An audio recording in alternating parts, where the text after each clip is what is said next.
ఓరియంటెడ్లో ఉన్నాయి. లార్జ్ స్కేల్లో ఒక చిన్న గ్రామాల్లో చేశారు. ఇప్పుడు దాకా ఒక 2-3 జూపుడి లాంటి గ్రామాలు 2-3 గ్రామాల్లో చేశారు.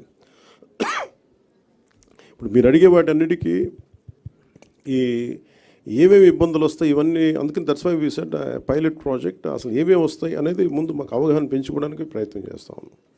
సార్ అంటే ఎవరైనా ఔత్సాహికులు కనుకుంటే అని చెప్పినాను.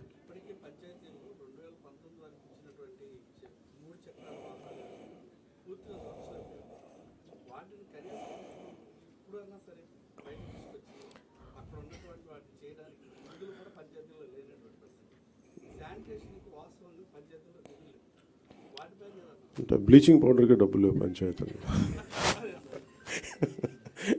ఇట్స్ అంటే మేమేమనుకున్నా అంటే there lot of challenging situations ఉన్నాయి. అంటే మనిషి ఛాలెంజ్ ఉంటేనే కదా ఎదుగుతాడు. So we are take it in a very positive note. Will see how it we take it forward. పంచాయతీలకి నిధులు అంటే మెయిన్ ఇప్పుడు ఉదాహరణకి పంచాయతీల్లో నిధులు ఎలా కావాలంటే శ్రీనివాసన్ గారు కాకుండా చాలామంది ఔత్సాహిక రైతాంగం చాలామంది వచ్చి పంచాయతీలకి నిధులు ఏంటి అనేది నేను ఒకసారి సజెషన్ అడిగితే కొంతమంది ఒక కొబ్బరి చెట్టు ఎంత సార్ అది how much coconut tree would yield income for each panchayat? You can say it from there. Actually, in this liquid resource management, we are planning to plant coconut trees for every 30 feet in the roadsides where there is no electric line, telephone lines, and also there enough soil in the roadside.